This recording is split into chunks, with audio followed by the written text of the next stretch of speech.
Good morning, good afternoon, and good evening. No matter where you are in the world, we want to welcome you. Before we get into today's gameplay, I have a very exciting announcement. We are now officially sponsored by Le Coin du Jeu, and you can use the code PONGIFIED10 to get 10% off of an online order.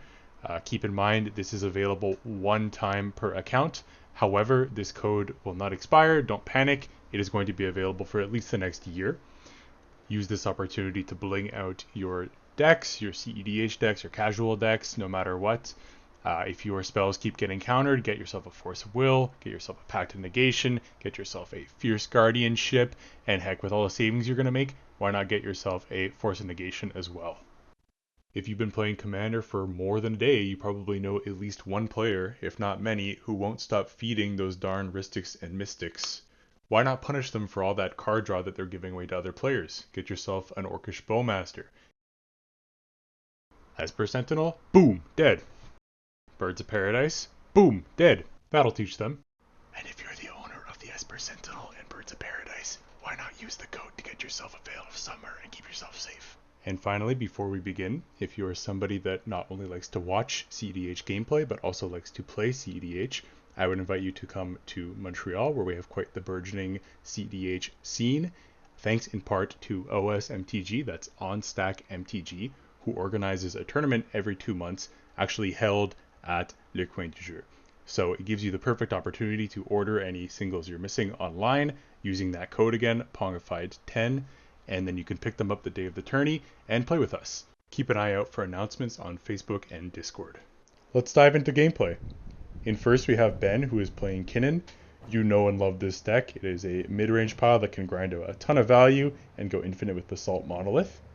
Next is Kyle playing Atraxa. This is a food chain deck that finds many fun ways to abuse its commander's ETB. Followed by Adam, who is playing Magda. This is a very unique deck that uses a lot of synergies between dwarves and treasures to basically be a toolbox in the command zone. And finally, we have Matt playing Sisay. Sisay is another toolbox commander that is also an outlet for infinite mana. It plays a lot of very unique combos involving legendary creatures. Let's get into starting hands. Kinnan has kept a Basalt Monolith, Bloom Tender, Mental Misstep, Mana Confluence, Ristic Study, Boseiju, and has London Mulliganed a Trophy Mage. Atraxa has kept a hand of Exotic Orchard, Tundra, Chrome Mox, Carpet of Flowers, Noble Hierarch, Deathrite Shaman, and Veil of Summer. Magda is starting off with 2 Mountains, an Urza Saga, Dwarven Bloodboiler, Wheel of Misfortune, Adaptive Automaton. Sisay begins with a Polluted Delta, Flooded Strand, Misty Rainforest, Dockside Extortionist, Noble Hierarch, Tivar Jubilant Brawler, and Brain Freeze. I've made you wait long enough. Let's get started. So, Ben starts us off by playing a Boseiju as a land into a Soul Ring. Kyle then starts his turn, draws a card, plays an Exotic Orchard, a Chrome Mox imprinting Demonic Consultation, taps that for Deathrite Shaman, the 1 mana Planeswalker, and uses the Orchard to pay for a Noble Hierarch. Evil Adam draws, plays an Urza Saga, lets it tick up to 1, and then passes. Into Matt, who plays a Flooded Strand, cracks it for a Savannah, and plays a Noble Hierarch as well. Back to Kinnan with his second turn. He will go ahead and play a Mana Confluence, and follow that up with Ristic Study, the big bad wolf of the format. And with that, he will pass. Kyle untaps, draws for turn, and plays a Tundra into a Soul Ring, and he will make sure to pay the taxes for that. He takes a moment to think about it and decides to keep on ramping, so he plays a Carpet of Flowers and pays for that as well, and passes over to Adam. Adam will draw, take up Urza Saga, and then play Magda without paying the taxes. Matt, after finishing his webcam deck cut, will play a Taiga, and then also play his commander, also not paying the taxes. Boo! Ben will untap for his third turn, draw a card, play a Tropical Island, which he will use with Boseiju to cast Kinnan himself, tap that Soul Ring for 3 mana because of Kinnan's ability, and cast Basalt Monolith. If you're unfamiliar with how this works, because of Kinnan, it will tap for 4 mana, and he can still pay 3 to untap it, which will always leave you with an excess of mana. And he can do that as many times as he likes. People pass priority on the cast here, and on that first untap trigger, which is the best time to interact with board removal, somebody could either have a Boseiju, or an Otawara, or an Abrupt Decay. However, it seems that nobody at the table had anything for this, so Ben proceeds to make infinite colorless mana. Tap on tap, tap on tap. He will then cast a Simic Signet, which is crucial to getting the colored portion of the mana to activate Kinnan's ability. He will get that first flip. Hopefully, does not let him win. It is a Gilded Drake. Kind of scary, but does not outright win the game. He's going to use that to swap for Magda. And then he has just enough mana to flip again. What will it be? And there we go. It is Thrasios, exactly the creature that he needed to draw his entire deck, including Finale of Devastation, and then sink infinite mana into that and actually win the game with that. And it's that easy, folks. Congrats to Ben with his flawless victory. Well, it was just a short game for today, so I guess until next time. Psych! We have another game coming right up right now. Let's introduce our combatants for game 2. Going first, we have Dave, who's playing Sakashima and Kodama. This unique deck attempts to ramp out and just accumulate an insane amount of value. It really leans into that power of Simic. It wins by abusing Kodama's trigger with things that can bounce themselves and have powerful ETBs. Next we have Delael, who is playing Sisay, different list than Matt's in the previous video, but still wins with Dockside Loops and different legendary combos. Followed by Ben, who is playing his good old Kinnan list. He really only knows how to do one thing, forgive him. And finally we have Max piloting Tyam.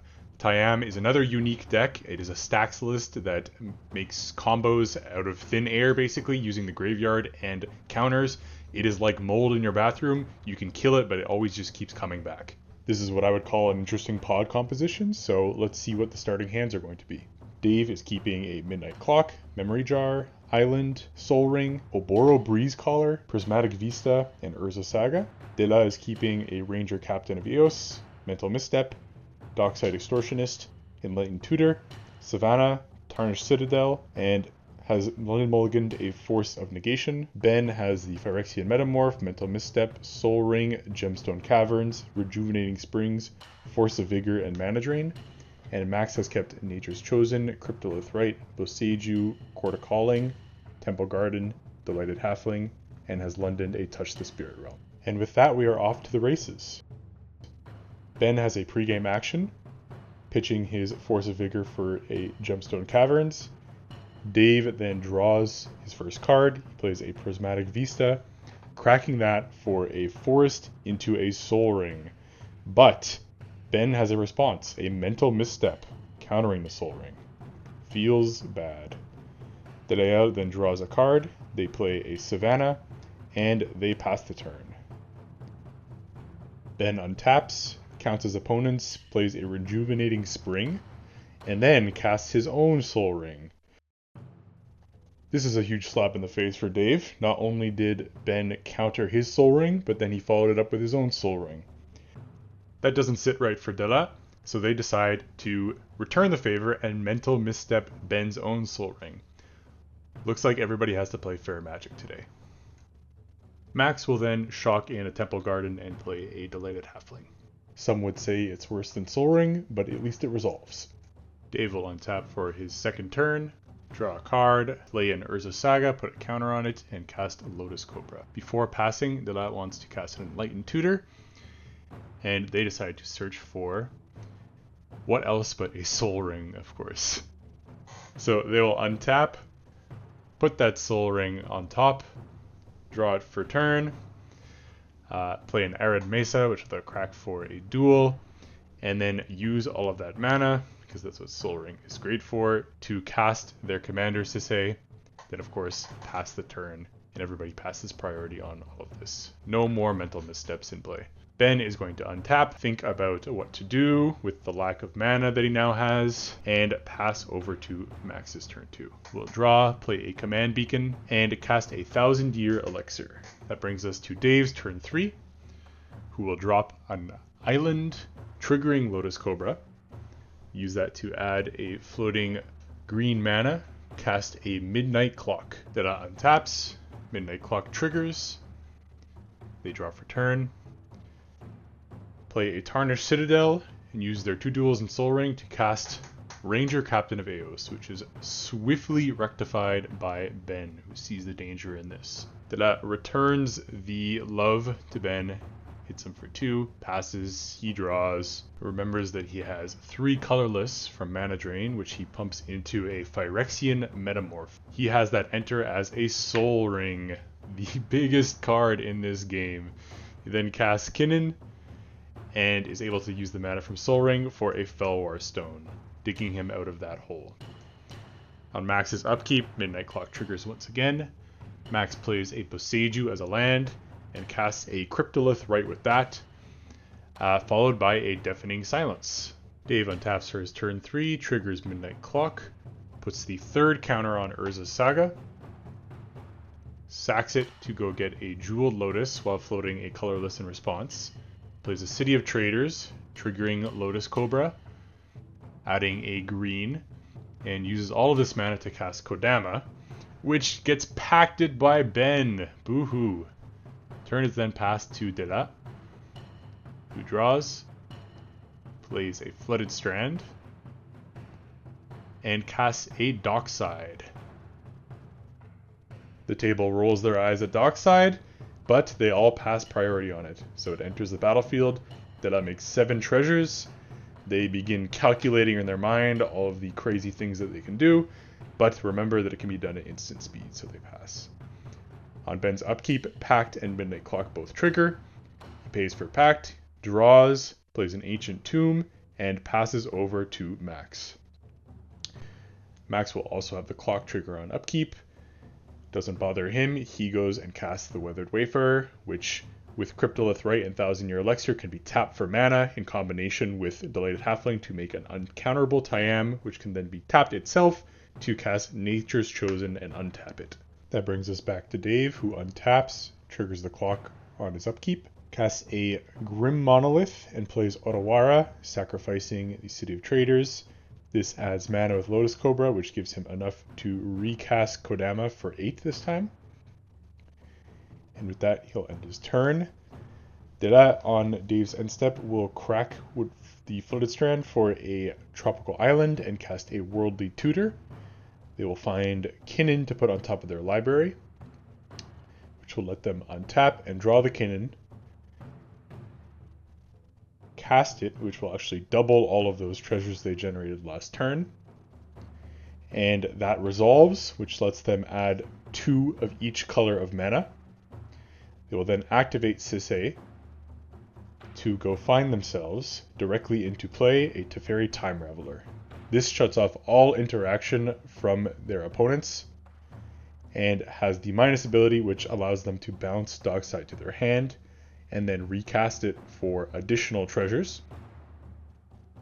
With that abundance of mana, including the mana floating from the first set of Dockside treasures, they will activate Sisay again, fetching Emiel. And Emiel and Dockside happen to go infinite in this case, as long as Dockside generates 4 treasures. Emiel can continue to flicker Dockside until Dela creates infinite treasures, or 10 million, whatever number they'd like to name, at which point they will search up Tiny Bones, the One Ring, then Derevi. Then they can use Emiel to bounce Derevi, untapping the One Ring to draw their entire deck, at which point they can use that infinite mana to cast the Orcish Bowmaster, and then again use more of that infinite mana to bounce it using Emiel, and ping down the entire table, resulting in a fabulous win. Well done, Delael, for your excellent debut on the show. Thank you everyone for watching. Please remember to like and subscribe if you like this video. Thank you again to Le Coin du Jeu for sponsoring this video. Remember to use Pongified10 next time you shop there online. And thank you all very much. Have a great day.